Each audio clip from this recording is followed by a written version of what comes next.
right, welcome back to MetFlex and Chill. This is your host, Rachel Gregory, and I am here with my awesome friend, partner in crime, fellow Sane and Sexy Challenge, co-partner host, I don't even know what you call it, Ashleigh Vanhouten. What is up? Not much.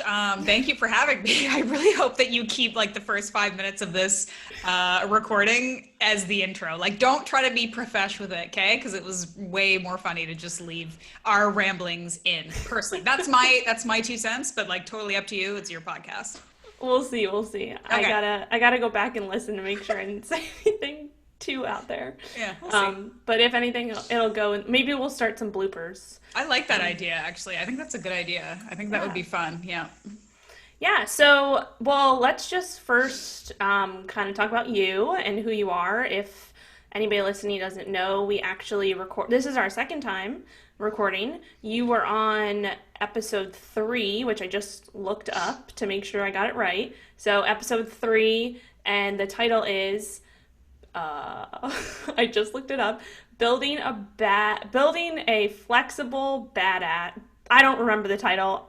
I do this all the time. Looked it up like 2 seconds ago and then forgot. Anyway, it's episode 3, and I'm going to link it in the show notes. But it Perfect. has to do with how Ashleigh is amazing, and we're just going to keep talking about her today on the second recording. I So, love where this is going already.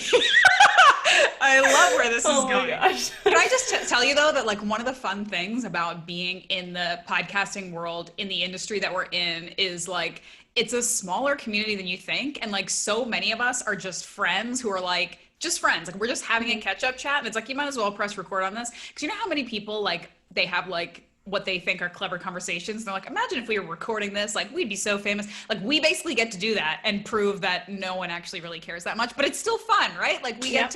we get to catch up and like just have fun and chat with our friends and call it work. It's pretty awesome. Yeah. I Yeah. love it. I've been loving it. What are we in now? August. So yeah, it's been, I think we recorded back in March was the first, and that's Yes. when I launched. So yeah, I mean, I love it.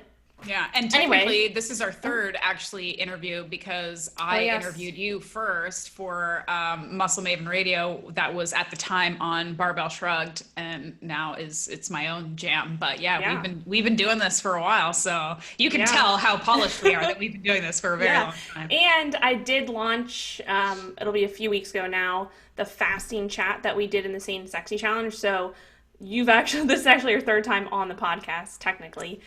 So I will link that episode in the show notes to the fasting chat. That one got a lot of good feedback Sweet. because we unintentionally dove into so many like common questions with fasting. So I will link that so everybody can listen to that if they haven't. But for anybody who's new, who doesn't know who you are, let's just give them, or you can just give them a little quick background, who you are, what you do, why you're awesome, all that Cool. jazz.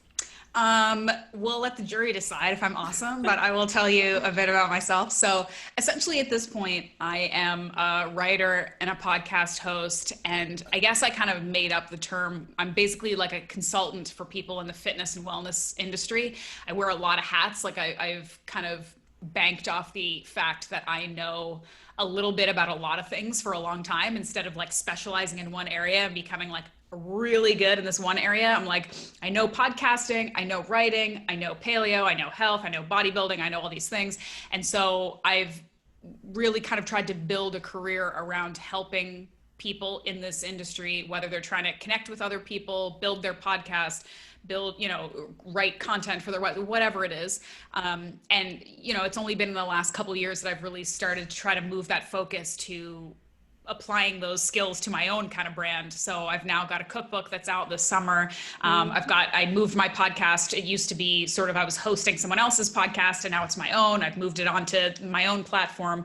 And it's funny because you and I have talked about this offline a lot, there's sort of an interesting career trajectory that happens where you're in this world and you're constantly interacting with people who are so much more successful or further along than you are. And you're like, how am I ever going to get there? And one of the things I've really tried to do over the last few years is be good at what, work really hard at what I do and try to be valuable to people. But then making that transition of like knowing that it's time to start kind of investing back in myself again, which has been really cool. It's been really fun. And during quarantine months, I've put a ton of work and effort into doing that.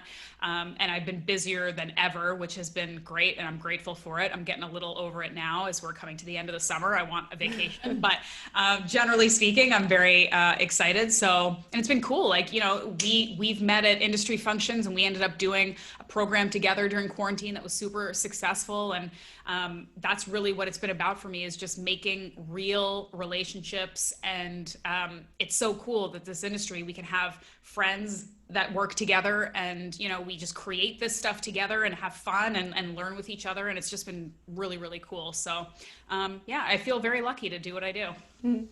I completely agree. I've talked about this before, but it's like, so it's like interesting because I feel like this industry, it's like we're competing against each other kind of, but then we're also at the same time like building each other up and collaborating and doing all this stuff. So it's like, I don't know, it's like a weird mix of things, but it works out, and it's just fun. And then like, in the end, it's, you know, we are like just what you said, trying to help people just become healthier. And really, I mean, my goal moving forward with my business and my rebrand and this podcast is just really helping women, you know, unleash their inner badass, which we talked a lot about on the last episode that we recorded.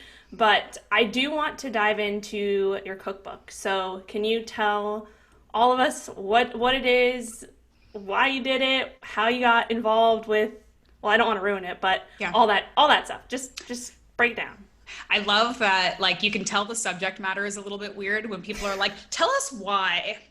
You know, it's like if I was doing like a cookbook of like delicious salads, people wouldn't be like, oh, why though? So yeah, I'm dealing with kind of atypical ingredients. But so long story short, the cookbook, it's just out like as of this week. Basically, it's brand new. It's available for pre-order, and it will be on shelves in October. It's called It Takes Guts, and it's a cookbook, a nose to tail cookbook that focuses on organ meats specifically.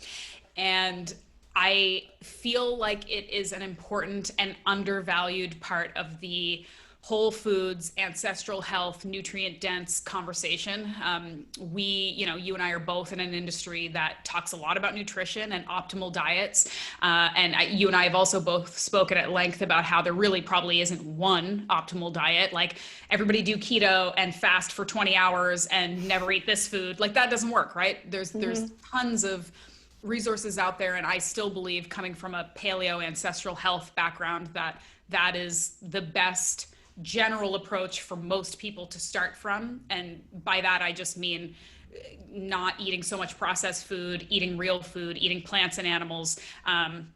That's a great starting point. But then beyond that, there's a lot of tweaking and specifics that you can get into that are going to work for your specific physiology and your goals and all of those things. But as somebody who has been deep into the paleo world for like a decade now,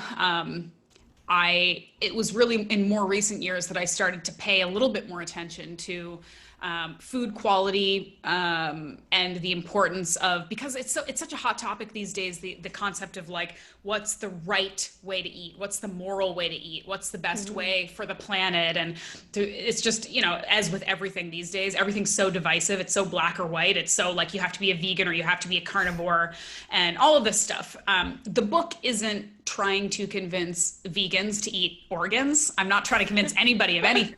But what I'm trying to do with the book is show that the vast majority of us, we are omnivores, and the vast majority of us eat an omnivorous diet. It's really on the margins, the people who only eat meat or only eat plants, right? The vast majority of us eat something in the middle. And I just want to start kind of opening up the conversation a little bit more to those of us who do eat meat, that there's a lot of nutrition and kind of interesting stuff that we're missing out on because we have this very arbitrary view of what's like okay to eat and what's gross or extreme. And that being a very like kind of privileged North American view too, because as anybody who is interested in food at all knows that, you know, culturally around the world, people eat organ meats, and throughout history, people have always eaten organ meats. It's really only like modern, mass-produced kind of, you know, again, privileged sort of North American perspective where we can choose to only eat boneless chicken wings and ribeyes and then processed food from the grocery store, that we think that this nose to tail approach is like extreme or intense or something like only hunters would be into or whatever. And, you know, I'm somebody who always liked to eat meat, always liked to eat animals, never really shied away from trying new things, but I didn't grow up eating liver and brains and tongues and things like that. I ate like normal people food before I cared about nutrition. I ate Pop-Tarts and cereal and whatever, you know, whatever university people eat, right? And so, yeah, it's like, it's this concept. The biggest concept about the book to me is it's a cookbook, it's a recipe book, there's recipes, but it's also, there's a really big sort of educational, but also entertainment component. Like, I'm trying to show people like why it's good for you, why it's better for the farming industry, why it's better for the environment, why it's economical, why it makes sense, but also like tell some stories and like sort of be, I don't know, just sort of accessible to people. Like this doesn't have to be scary, it doesn't have to be intense, and it doesn't have to be judgmental. It's just the idea of, if you're gonna eat animals, we've all accepted that we're doing that.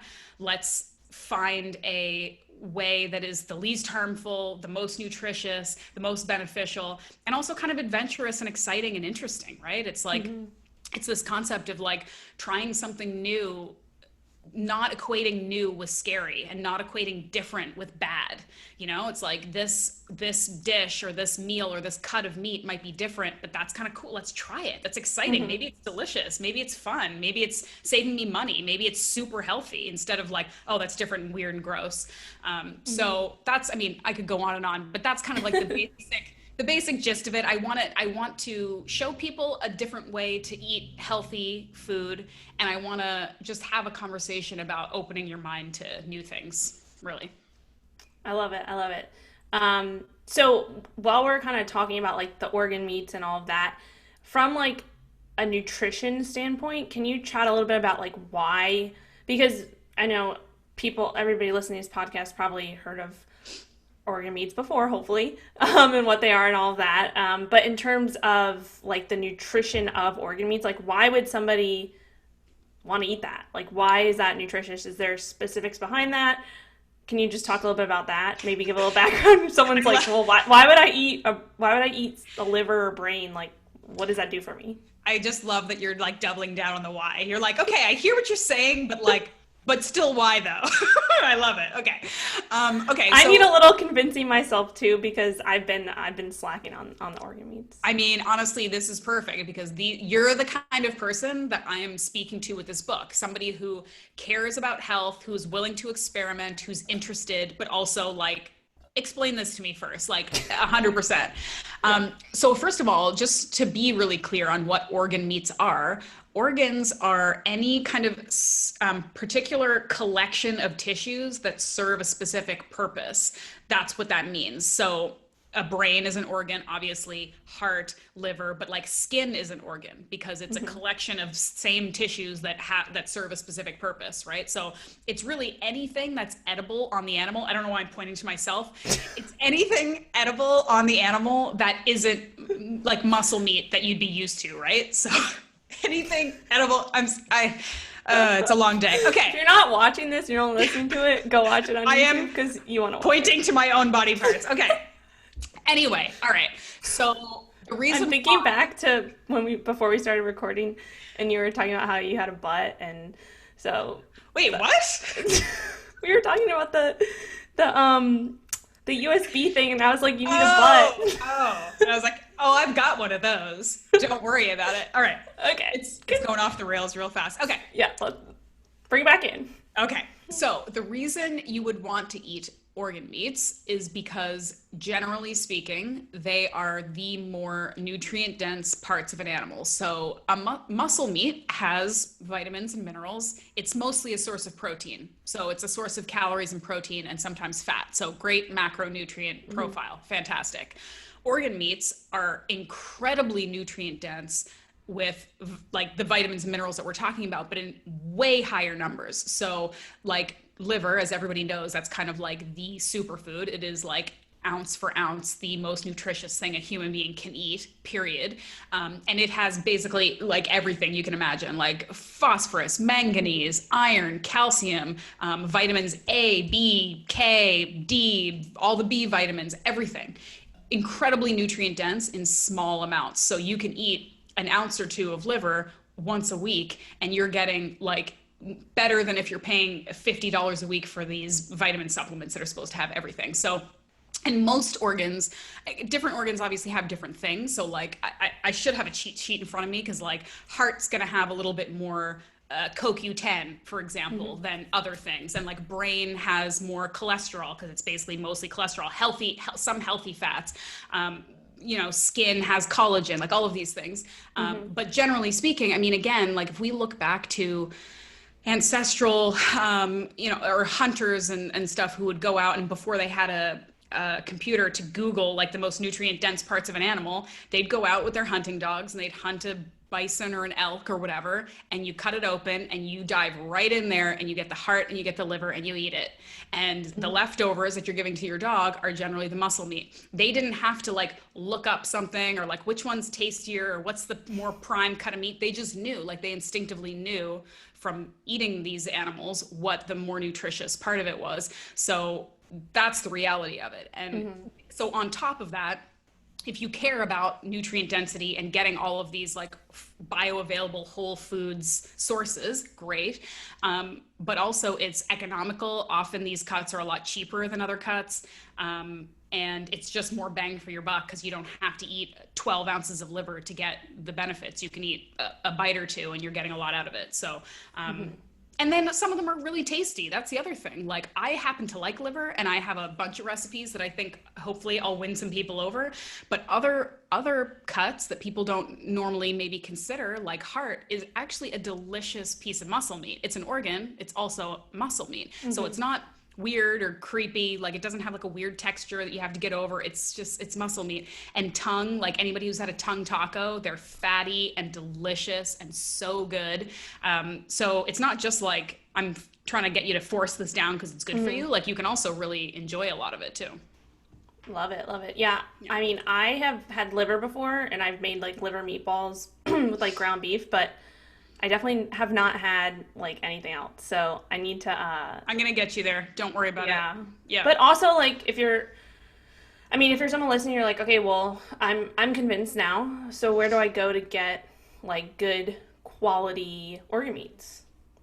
Yeah, so I talk about this quite at length in the book, and I also like list out all the different organs and like why they're good and how you, generally speaking, how you prepare them, where you find them, how to know when it's good quality or fresh or whatever. So all of that is explained in the book. My first piece of advice is, obviously this depends on where you live, but if you are fortunate enough to have a butcher shop and or a farmer's market close to you, go find whoever is selling meat and go talk to them and ask them questions and find out if they can get you heart and liver and tongue and all of those things, where it's coming from. You obviously, as with any other kind of meat, we know this conversation, you want to get it local, you want to get it organic or grass-fed or humanely raised, you want to make sure they're healthy, that they're not coming from a million miles away, that they're fresh, that they were humanely harvested and slaughtered, all of those things. The same goes for the organ meats. You just want the most local, healthy, high quality, well-raised, animals possible. So talk to your butcher, make friends with your butcher, talk to your, the farmers that are local that can get that stuff for you. There are a number of online services now that do a great job, and I don't have any affiliations with any of these guys, but US Wellness Meats is great. They offer lots of like pre-made like liverwurst and pates and stuff. So they're delicious and you don't even have to make it. You can just buy it and eat it. Places like Belcampo and Crowdcow and some of these online companies offer a lot of good stuff too. I should be partnering with these guys. I don't know why they're not all just knocking at my door to like work with me, because I've got an organ meat cookbook, hopefully. I know, soon. right? But yeah, so there's definitely online websites that you can check out and do your research. But the other thing too is like, some of the intro meats that are like easier to get into, things like chicken liver, chicken hearts, even beef liver, they're surprisingly easy to find locally. Like if you have any African markets, Middle Eastern markets, Asian markets nearby, they will probably have these things. Even conventional grocery stores, like I can get beef liver at Whole Foods. I can get chicken liver, gizzards, hearts at almost any grocery store. We just don't even really look. Like we pass these things over because we're not looking for them usually. Yeah. So you can find this stuff relatively easily in a lot of Yeah. places. And they're cheaper, right? Because not many people want them or know the benefits of them, which you're true. obviously changing that, hopefully, right? Yeah. You've already convinced me. You've convinced me like months ago. Thank you. I need to I just wore you down. do it. Yeah. Oh man. Anyways, well, there was one other question that just came to mind because I get this question too, or I mean, I don't get this question, but I've heard it a lot. In terms of liver, right? Some people are like, okay, well, why would I eat liver? I know that is what's supposed to be Detox our detox system and get everything out. So if I'm eating liver, aren't I getting all like the toxins? That's kind of I guess it's a misconception. Or can you debunk that and tell us Yeah, why? it's a really good question that comes up with things like liver and also kidney, because we're like, well, isn't that like where the pee goes, and isn't that where like the toxins go and all that stuff? And it's like, yes, technically urine is stored in the bladder, not the kidneys, but it is filtered through it. And yes, toxins and waste are filtered through the liver, but they are not stored there. So where your toxins and badness is actually stored, both on ourselves and on animals, because I like to point to myself when I'm talking about this stuff, is actually in the fat. So that's why whether you're eating muscle, meat, or organs, you want the best quality, healthiest animals possible, because obviously you want to eat delicious fatty cuts. Who wants to eat a lean piece of meat? And if you're eating a lot of, I mean, maybe I'm speaking for myself anyway, but if you're eating from questionable sources, or if you're eating conventional meat, you want to eat leaner cuts, because the bad stuff, the antibiotics, the whatever garbage they're being fed, whatever sickness they have, is going to be stored in their fat tissues, not in the filtered organs. Those organs do not hold toxins. They work to filter, like just like blood, like almost every system in our body is constantly filtering out bad stuff to make way for the good stuff. So there's no reason to be concerned about eating those organs as long as they are from healthy animals. And again, the same could be said for the sirloin or the whatever. You don't want to be eating meat from a sick animal that's been given gross drugs or whatever, right? So so I would say the biggest concern is in the fattier tissues, and just, if you're getting the best quality meat you can, it shouldn't be a huge issue. But there's also, I don't know if you've gotten Crowdcow, Sacred Cow, the book, the Diana Rodgers Rob Wolf book. I spoke with Diana for my book, and I've talked with both of those guys, and I'm doing a lot of research, and like there is kind of some interesting, I don't necessarily need to go like hugely down this rabbit hole because I'm not an expert in it, but there is like some interesting research coming out that like grain-fed versus grass-fed beef, for example, if they're being raised well with like healthy, humane practices, we're not talking about factory feedlots or anything, there isn't a massive difference in the health profile of that animal. And so what I want to get out of this is that you want to get the healthiest, most well-raised animals that you have access to, but if you cannot get the grass-finished, like from next door, harvested this morning, best meat ever, if you can't get that and you decide, okay, screw it, I'm just going to go eat whatever garbage I can get at the grocery store, like less suboptimal meat, generally speaking, is still better than eating granola bars and cereal and Twinkies, right? Like I think a lot of times we get bogged down with perfection, and if we can't get the best meat, then this meat a step down is probably garbage and going to kill us. And it's not true. Like I remember even reading somewhere Diana Rodgers saying like factory farmed beef is still better than a Twinkie. Like, let's remember it. We don't want to support inhumane practices, and we don't want to make a habit of eating garbage, cheaply raised meat, but like meat is still better than a Twinkie. So just do the best you can, I think is the main message there. Yeah, I agree. Love it. Yeah. Sweet. All right. Well, I just learned a lot. So I think for you, I'm going to send you some recipes, but like, I think for people, I already have your book on the way. So Yeah, that's true. That's true. But again, like just like for people who are like, yeah, okay, I'm into it. I still think liver's kind of gross, or like you're never gonna get me to eat a brain or whatever. The real good starting points are like chicken liver, make a pate because it's delicious. You're putting cream in there and butter, and you put it on some like crispy gluten-free Yeah. keto crackers or something. It's delicious. And also chicken hearts, any kind of hearts. That's the most easy palatable meat to like start with because it's just not challenging taste. It doesn't have a weird texture. It's just delicious. So my like high level recommendations would be like, go get some pate, make some heart, chop it up, put it in a skillet, barbecue it, whatever. It's easy. And it's delicious. Go to town. I might just have to come, well, we've talked about this before, and of course with the world we're in right now, but I might just have to come hang out with you in Canada, and 100%. You can just literally cook me organ meats all night, all night and day. I will feed you brains. I will feed you brains and tongues and all kinds of awesome stuff. I think whenever we do get together, I will definitely make you some treats, and I'll convince you. Are they letting people in Canada? Anybody? I can come to you because I have dual citizenship, so I can come to the States. Like you guys don't seem to have any regulations. You're just like whatever, which is not on brand for you. It's not on brand for you to just let. No, I don't think that's true. But I think if I have an American passport, they're just like, yeah, cool, come in, like hang out, it's fine. Canada, we're being pretty strict. It's funny because I live in Ontario. And I have family on the East Coast in the Maritimes. They're like smaller provinces on the East Coast, and they're not even letting the rest of Canada in there because they've done so well. Like Nova Scotia has like 1 million people and they have like 0 active cases. And so they're like, no thanks, we don't need you. Nobody come in, which I think is a little bit problematic. Like I feel like, and we can go down this rabbit hole because you and I were talking about it offline about like sort of how the media, how social media, how we're all kind of dealing with this crazy thing that's going on in life in like very weird, extreme black and white ways. But it seems like Nova Scotia and like some parts of Canada are like taking like the opposite stance of America, but it's like two sides of the same coin, right? Because they're like, we want 0 cases forever. We're just going to hide in our house until there's a vaccine. It's like, that wasn't really ever the point, right? The point is to manage numbers. It's to, keep the hospitals working okay. It's to keep compromised people safe and all that stuff. But it was never to like try to get to 0 and stay there forever. Yeah. Like that's not really how it's going to work.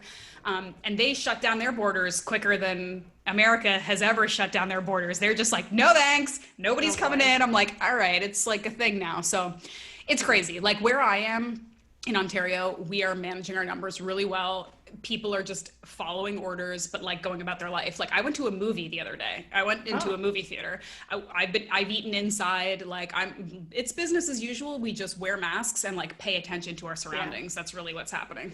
Have you been going back to the gym? I think I've seen that on your story. Yes, I had to for my mental health. I was like getting real sad. It's funny because we talked about like the first couple of months of quarantine, I was just like crushing it. Like when it was winter and dark and no one was leaving their house and it was like, maybe it's the end of the world. I was like, ooh, look at my abs. Like I'm crushing it.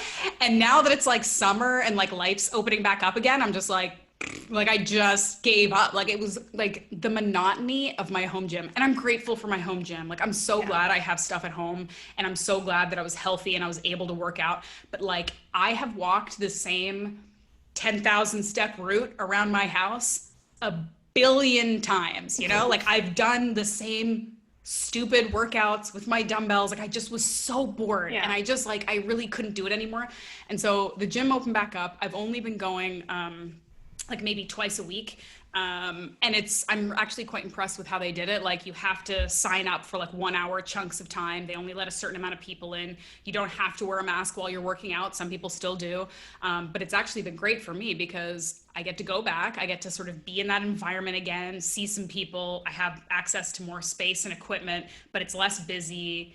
It's kind of great. So it's been like humbling going back and like squatting with a bar and it's like cardio. I'm like, oh my God, so exhausted. I'm like, everything I'm doing is cardio. I'm literally doing like 3 sets of 10, like bodybuilding stuff. And I'm like pouring sweat, but it feels good. It feels good to just like be back and like leave your house and like go to a place, like simple pleasures. Like it feels really good. Yeah. Yeah. I'm lucky because my gym owner actually, well, he didn't shut down after like they, opened up gyms again. And then like 2 weeks later, like, all right, never mind. Like we're shutting everything down. So he didn't do that. Like he went against and he rebelled, and he got like a few other gyms in San Diego to do the same thing. So he's been open even though they're saying like the governor's saying you have to close. And yesterday, this was like so. I was so mad 2 days ago. I was in the gym and all these cops came in, and like there was like a few undercover, and then there was other ones like all in uniform, and they're like going around taking pictures and stuff. And everybody's wearing their mask, like, because now we have to wear masks like 24/7. Before it was like you only have to wear masks to go from equipment to equipment, and now it's like you have to wear whatever. So anyway, I was like finishing up the workout, and there's these cops. There's like this one cop like walking around like with her hands on her hips, like in her uniform, and just like grilling everybody. And literally, I felt like I was at the gym finishing a workout, and I felt like I was at an underage party getting busted for drugs and alcohol. Like literally, that's how I felt. And like, how is this real life?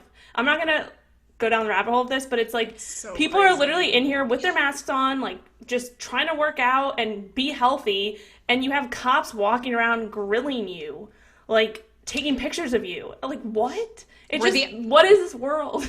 Were the undercover cops wearing like head to toe Gymshark or what? I don't even know. Like they were just probably. I wasn't even paying attention. I was so pissed. I was like, I literally feel like I'm in high school and getting busted for, not that I did like drugs and alcohol. I mean, maybe some alcohol, but you know what I mean. That's a different podcast. Yeah, different podcast. Anyway, now I'm just like rambling. I think, I don't know. I just feel like it is like, it's becoming such a politicized thing when it should really just be about like, let's all try to think about one another and have some common sense and realize that wherever we are on the spectrum of believing how bad it is and what we should or shouldn't do, like just trying to have a little bit more compassion and like care for other people. And look, we're all being put out. We're all being made to be uncomfortable or frustrated or inconvenienced, right? It is what it is. Like you are not getting out of this like you get your way. None of us are getting our way, right? So let's just have like a little bit of like empathy and compassion for everyone in this situation, and just stop trying to like prove that we're right and other people are wrong, and like fight with people. Like I get we're all kind of feeling like a little bit like frustrated and cabin fever and stuff, and people want to fight, but it's like, when was the last time that like fighting on the internet solved anything? Yeah. No, I agree. And I like kind of just like took out that thing that happened 2 days ago, like right now.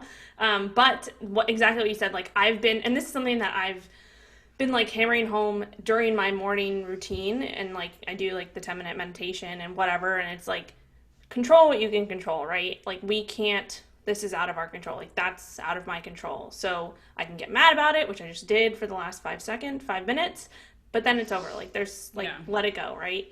Yeah. And that's something that I just think it's just hard, because it's like you want to be able to control it and you have like this negativity, but it's like, all right, what can we focus on? What's positive? And that's something that, and I kind of want to talk about this too, because we chatted about how we want to talk a little bit about, focusing more on like the positive stuff in quarantine. Like that's kind of what the Sane and Sexy Challenge was. And I'm so glad that we did that, because it was, 21 days of just focusing on that. And I think even for myself, like that helped me get through like the start of quarantine, I guess, or mid whatever. And so I forgot where I was going with this, but I mean, focusing on the positive, it is important. And like we were just talking offline, like before we started recording, or maybe we were recording and this is going to be part of the outtake, but you're like, how are you doing? And I'm like, ugh, gross, everything sucks. And it's like, I just launched a book. I'm so excited. I'm so grateful that I got to do that.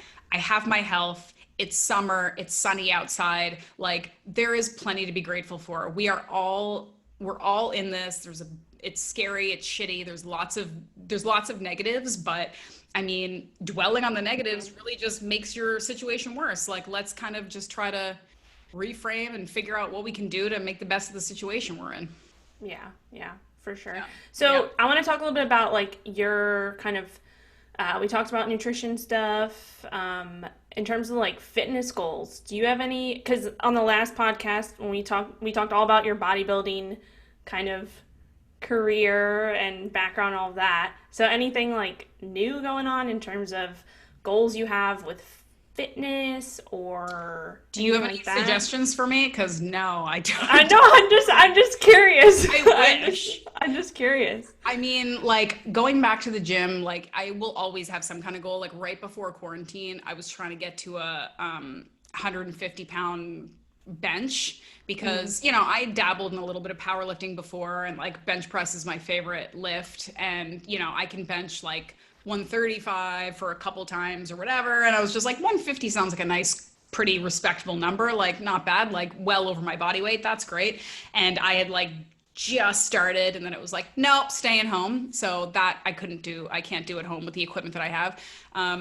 I don't really have any goal. Like one thing I just posted today on social media is like, this is the first time in a while that my fitness has taken, like, it is probably in the top 5 of my priority list. Like it always is, because I don't have kids and I can be selfish, but it's probably like number 5. Like the last few months have been like, be mentally healthy and move your body so that you don't get totally depressed and messed up. But like, I am not trying to look particularly good. I'm not trying to be particularly strong. I'm just like, get your walk in and like do some push-ups. And like, when, you know what I mean? Cause like, I'm realizing that I cannot prioritize everything. And I think that is a problem in our industry. And I think it's a problem with type A ambitious people, that they think they're the one person who can make 5 different projects simultaneously a number 1 priority. Like it just isn't possible. But again, like we've talked about, it's this black and white thing where you think,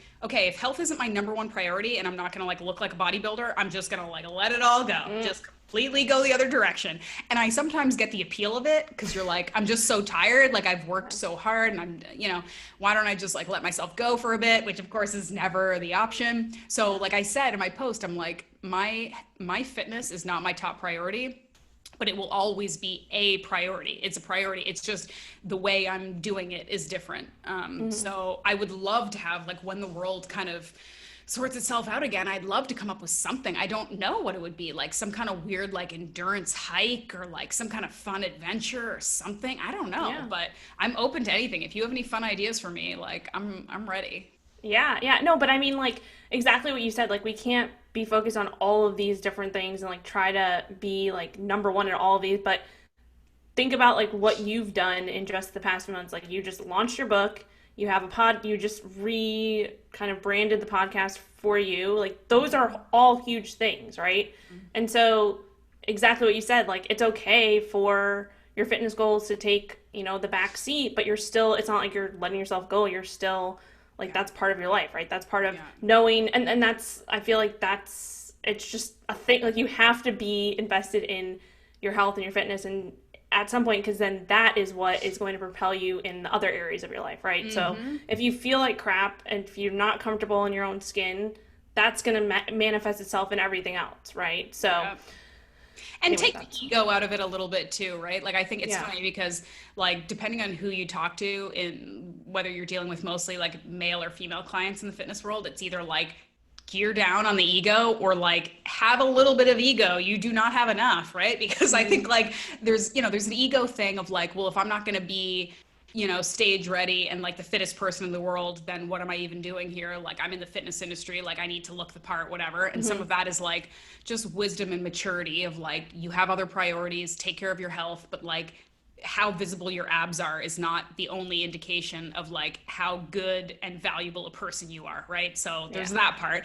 But then one of the things that you and I were talking about offline, and it was like such a valuable lesson that I got from working in the Sane and Sexy Challenge, and I know you work one-on-one with a lot of female clients, and I do too. One of the things that I've learned the most about women in their health journey is, I feel like we're missing like an empowerment part where we start to trust ourselves a little bit more. Like, we find somebody who can help us be keto or lose weight or do a bodybuilding competition, and we entrust in this other person to show us what to do, and we work super hard and we listen and we do everything we can. And then when it stops working or when something starts feeling off, it's like we don't trust ourselves to make the adjustments or listen to what our body is telling us, you know? Mm-hmm. And so I've had a lot of women over the course of like quarantine come to me and say like, I want to work with you because I was keto for a year and I lost 75 pounds, like some crazy, incredible thing that they did, Mm-hmm. right? And they're like, it was great, but the last few months I have no energy and I lost my period and I'm kind of plateauing and I gained a couple pounds back and I just don't know what to do. And we'll talk for like a half an hour and I'm like, you actually 100% know exactly what to do. You just want somebody else to tell you. And this isn't just a woman thing, right? Like we all do it, right? Like we want some authority, some expert to tell us what to do when we know, right? And it goes back to like the career life thing too. Like in the last couple of weeks, I've oscillated between like super stressed and like having these moments of self-reflection where I'm like, dude, you know, you need to chill out and you need to like take a break. You need to like put this on the back burner. You need to stop worrying about working out, whatever. Mm-hmm.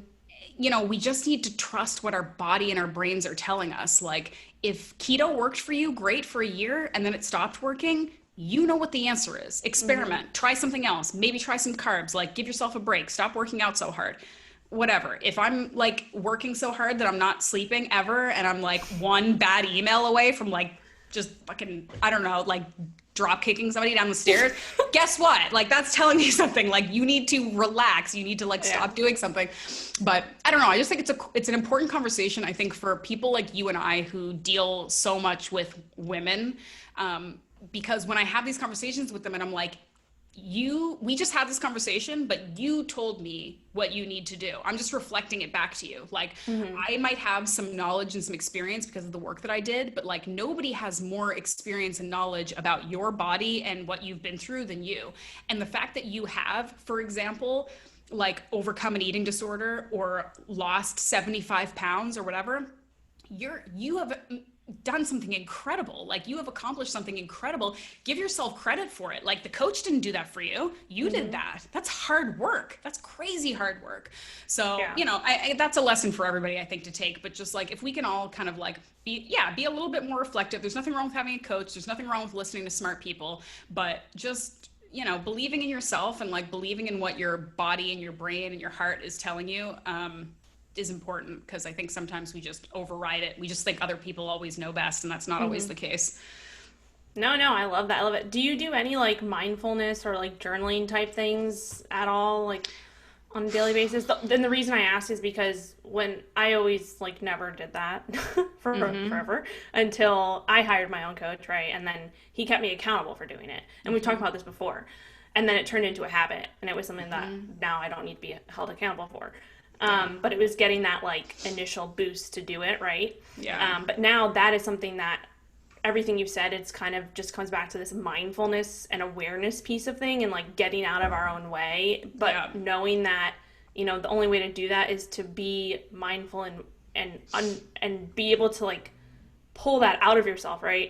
And realize these different things that you just mentioned.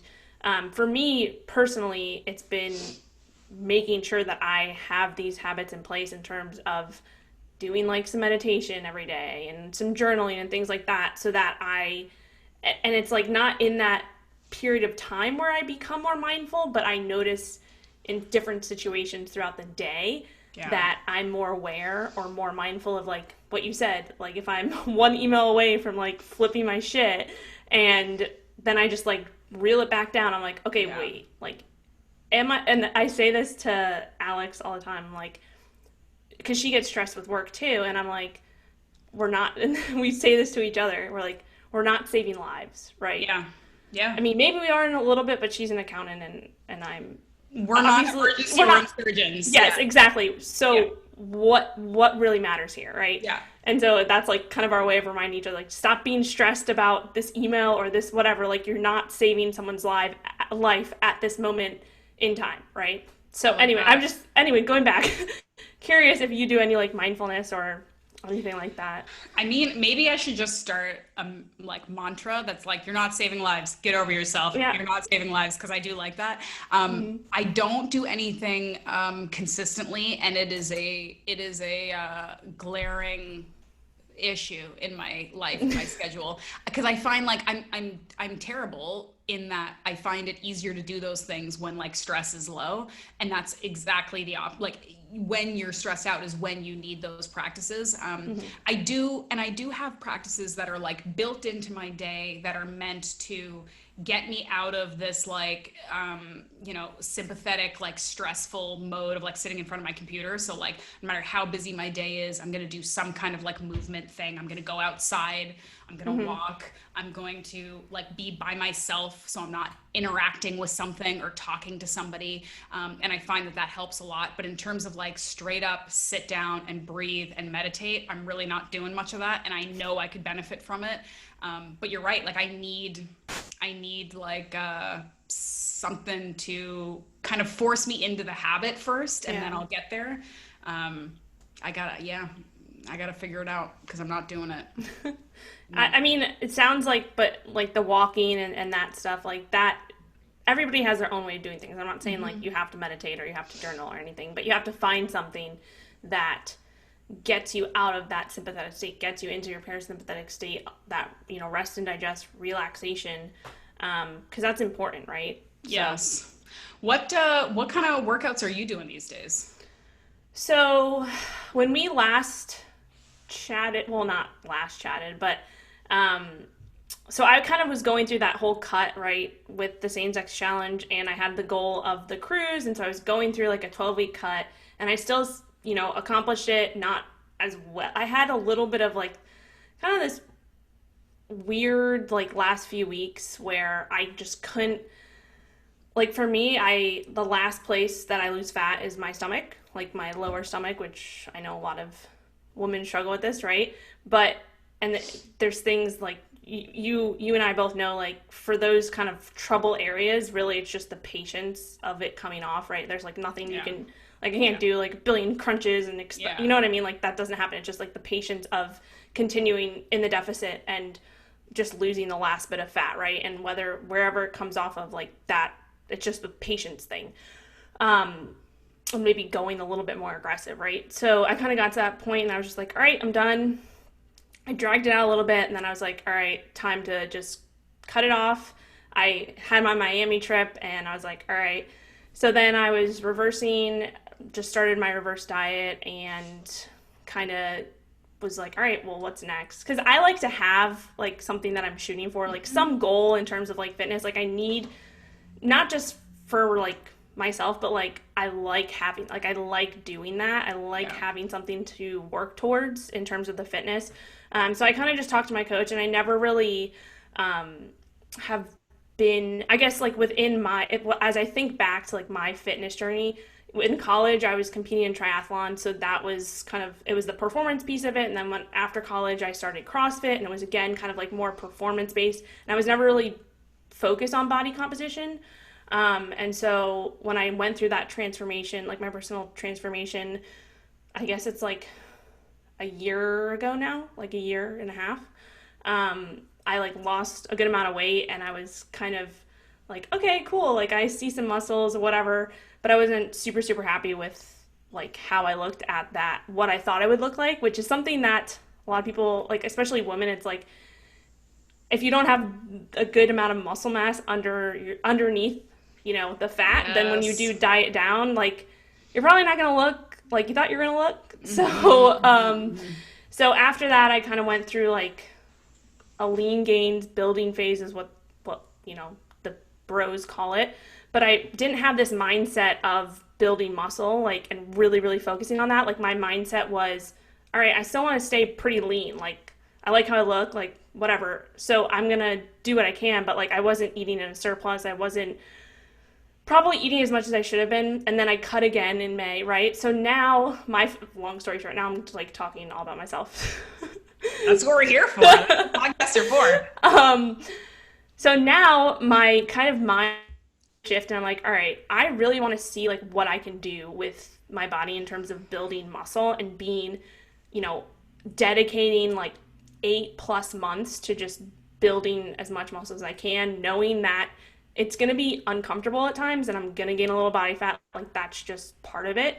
And so that's like over the past like month and a half, I have gained a little, face is getting a little bit chubbier, getting a little bit more, chub on my stomach. And like, I am working to every single day to like tell myself, like, that's fine. Like, you have a specific Goal. thing that you're doing. And it's not like I want to, go back to where I was before. That's not like what I want to do. But knowing, and we can go into all this, the optimizing muscle building and having to eat enough food and be at maintenance or in slight surplus, whatever it may be. And like, you can't be, extremely lean and expect to put on a good amount of muscle, especially if you are pretty like intermediate and all of that. But anyway, now I'm just going off on a tangent. But my focus right now with my training and my nutrition is just really to build as much muscle as I can and see what I can do with that. So, and I think it's important too. I want to say one more thing. I think it's just important, especially for women, because I feel like it's not, and I want to get your opinion on this before you go, because I know we're getting late. Just in terms of getting, a little bit uncomfortable and maybe putting on a little bit of body fat to put on more muscle. And then I don't know, what's your opinion on that? I love that you brought this up, actually, because that was another thing that recently I did, like a similar sort of workshop based kind of event with my friend Dr. Gabrielle Lyon, who I know you know. It was similar to the Sane and Sexy Challenge in that it was like an online kind of workshop community thing. There were men and women, and we were talking about muscle, literally muscle growth, muscle maintenance, and how to do that. And one of the biggest questions, and I think this happened with our group too, but it was like over and over again from women, was I want to build muscle. I want to look toned. We all know what that means, whatever, that word means. We all know what that means, right? It means having lower body fat and like nice kind of round, attractive muscles, visible muscles, right? They all wanted that. Everybody wants that. And they all, when I said, so my reaction was, okay, so what are you doing to do that? And they're like, I'm eating 0 carbs and I'm doing HIIT workouts every day. And I'm just like, I don't get it. I don't get it. I mean, I do get it, because I get that we are all still. So the thing they also said is, I want to build muscle, but I can't get fat. I can't get fluffy. I don't want to gain weight. I'm super worried about it. I don't want to eat carbs. Like, and I get it. We're in this world. We're raised to think like you cannot be wobbly and chubby, and you don't want stuff hanging out, and you don't want to be bigger, and you don't want to gain weight. Gaining weight is always bad. Being bigger is always bad. We, as women, we are taught that. And so it's a very hard pill to swallow, but you cannot be the leanest you possibly are and in a deficit and gain muscle, especially women. Maybe if you're a dude and you're on a ton of gear and HGH and testosterone and steroids, maybe, but women, we have to work our butts off to gain muscle, and you are not doing it by restricting your calories and eating lower than maintenance calories. You are not doing it. Yeah. Now, again, you do not have to go the other direction and like, pre-workout with Pop-Tarts to like get, you don't have to gain a ton of weight and like not recognize what you look like. But again, I think some of it goes back to like reframing your sort of attitude towards your body, and knowing that you have to love your body even if it's a couple pounds heavier than you want, because your body fluctuates, your body changes, no one else notices or cares. It's just you putting all this pressure on yourself. And if your true goal is to gain muscle, and because a lot of people say they want to gain muscle and really they just want to look good. And those aren't the same thing necessarily, right?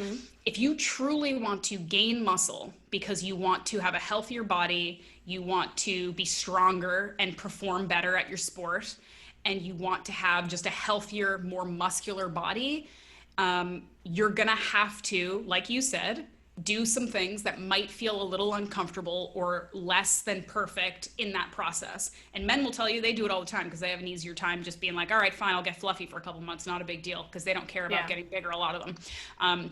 But so I think that it's like, again, it's getting really clear in your goals, because a lot of times if I told you, for example, to gain like 7 pounds of beautiful solid muscle that's going to look significantly different on your body, you're going to have to gain 15 pounds of fat on top of that for 6 or 8 months or whatever. Just say, I'm throwing arbitrary numbers. You might be like, hell no. I refuse to gain that kind of fat. I refuse to look that way. It's not worth it.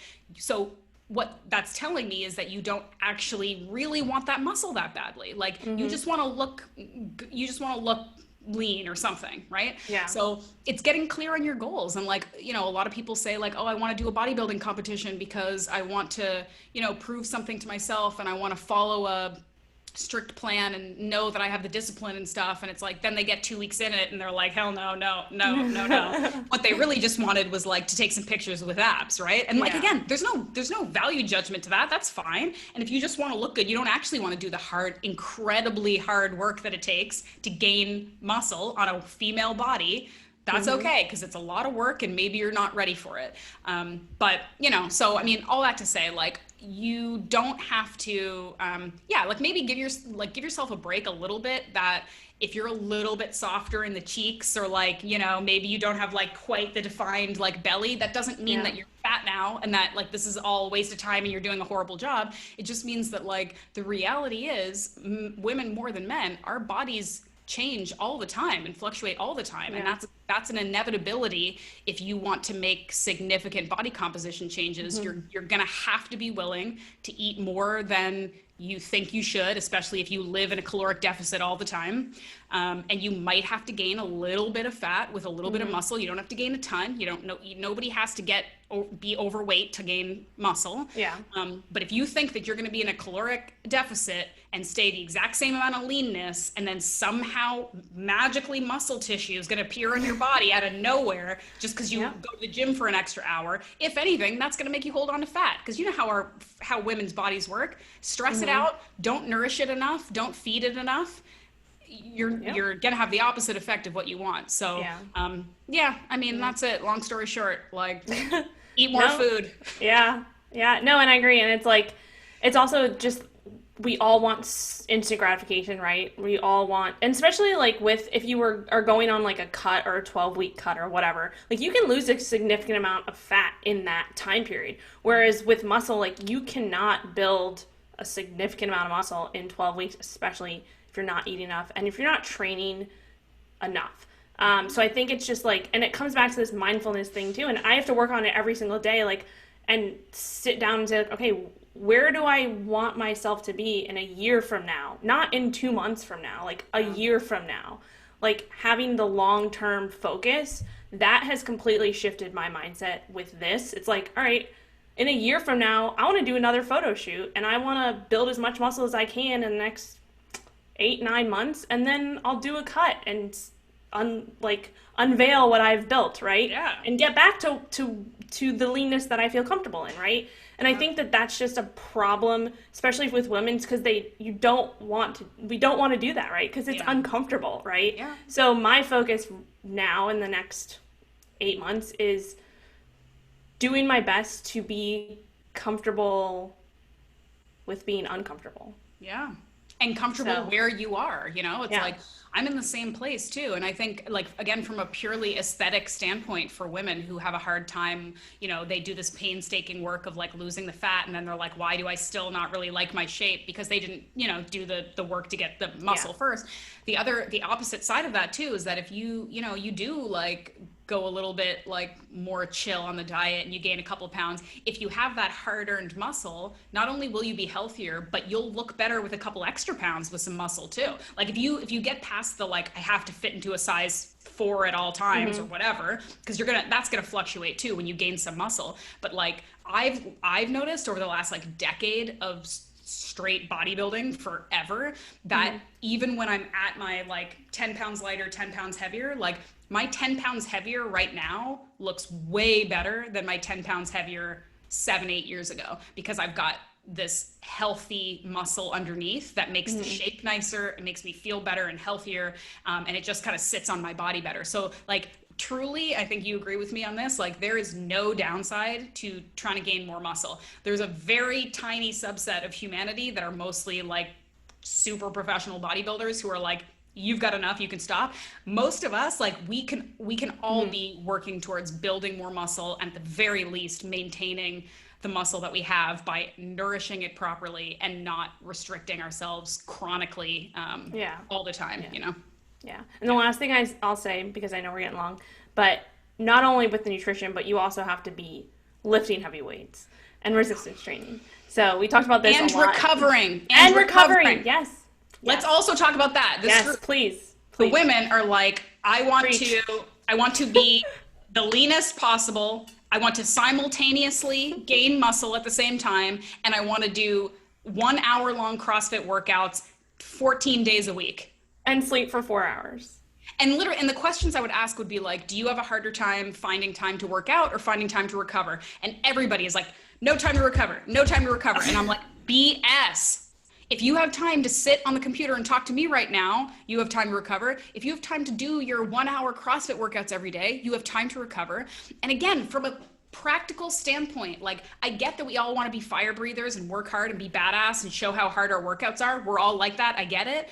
But if you look at it from a purely scientific, pragmatic point of view, the rest is when you get stronger. You are not getting stronger during your beast mode workout. You are breaking your muscles down. And if you don't recover from that breakdown, your body stays broken down. It doesn't grow, it doesn't repair, it doesn't rebuild stronger. So you are truly like sabotaging the hard work that you're doing in the gym by not recovering and sleeping properly.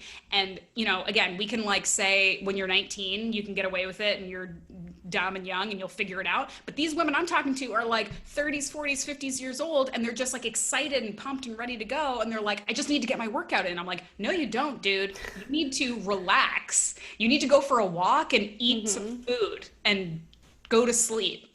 Yep. Recover. Amen. I'm getting fired up now. It's very sweaty in here. I turned the AC off. I'm getting really hot. Me too. Me too. We might have to do another whole recording on all this stuff because we could talk about it for hours. Okay, I want to ask you. I think I asked you this in the last podcast, and I usually ask this question. Sorry, I didn't give you a heads up about it. My bad. So You're just gonna be on the spot here. What is one thing that you have changed your mind about in the last year? So August 2020 to August 2019. What's one thing that you've changed your mind about and why? You should give me a heads up. I would have come up with something so much more clever. I'm going to try to think on the spot here. One thing that I've changed my mind about, maybe, I hope I'm not repeating myself from the last conversation, but because we've talked about this before, I think it's relevant. It's relevant to the conversation we're having.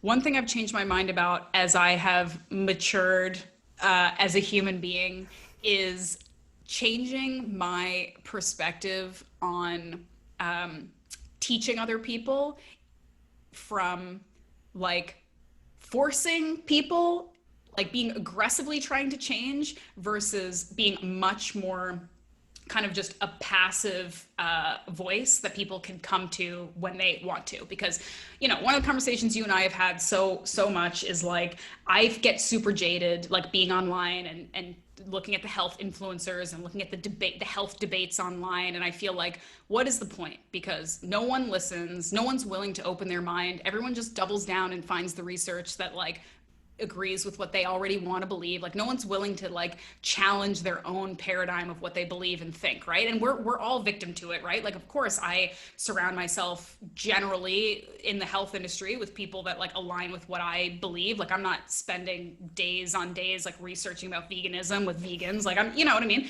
Yeah. And we can all do a better job at like having a more diverse group of minds and voices to like keep us on our toes and stuff. But I used to just get so worked up when I saw people struggling or in pain or requiring some kind of intervention, and I would try to go and intervene. And I've stopped doing that because I know that people don't listen that way. They don't absorb information that way. They don't accept information that way. And by telling somebody that they're wrong and telling somebody that what they're doing is stupid or wrong or they need to fix it, literally never changes people's mind and usually just makes people double down on whatever terrible thing they're already doing, because that's just how human psychology works. So I've learned to be more patient and to really just try to get very clear on what I care about and what's important to me, and just live that, and be a resource, and be somebody that can be there for you and help you if you need it. But I'm not going after people and trying to change minds anymore.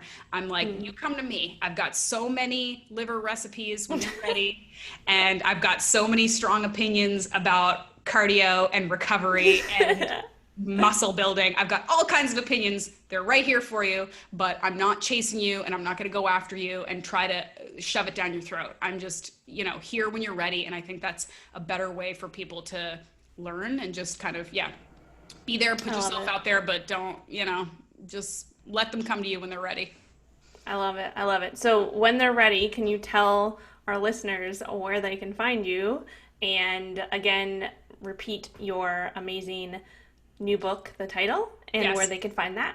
Yes, I hope that you are ready for that right now. I'm just going to reverse what I just said and shove this down your throat. I hope you're ready for it. No, so the book is called It Takes Guts, and it's available for pre-order right now. It'll be on bookshelves in October, but you can pre-order it now on Amazon, Barnes & Noble. If you're in Canada, it's in Chapters. Really anywhere you want to buy it, just Google It Takes Guts on any of these websites and you'll find it.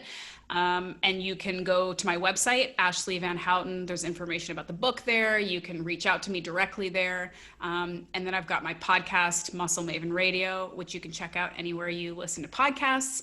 And you can say hi to me on Instagram at The Muscle Maven. And I'll talk to you about beef hearts and push-ups. Sweet. Yeah, I love it. I will link all that in the show notes. This is awesome. I missed you. I know we gotta do this more. I really cannot wait until there is no more global pandemic so I can hang out. We gotta do our trip with Christy. I know. Well, I'm recording with her tomorrow. Are you? I might be going there. I might go out and see her ridiculous workout compound sometime soon. Wait, am I allowed in Canada? No. Not Sorry, yet. dude. You're not, but I'm going to go check it out. She's got a pretty sweet setup there, so I might go see her soon. Yeah. Well, if you plan it, let me know, and I'll just Google I'll let you, every day when I'm allowed in Canada. It might be 2021, my friend. I'm sorry to tell you, but I will keep you posted, because you are somebody who should be allowed across the border. So hopefully you will. Wait, I'm French Canadian. Do you have a Canadian passport? No. But I'm a quarter French Canadian. All right. That's in my genetics. I am. All right. Good story. Bring the ancestry whatever.com printout to the airport and see what happens, okay? Oh gosh. All right. I'm going to let you go and turn your AC on, cuz yes, please. I need to turn mine on too. It's getting pretty hot in here. All right. But anyway, I will talk to you probably soon. Tomorrow. Thanks, Rachel. I appreciate you. This was so much fun. Appreciate you. All right. Talk to you soon.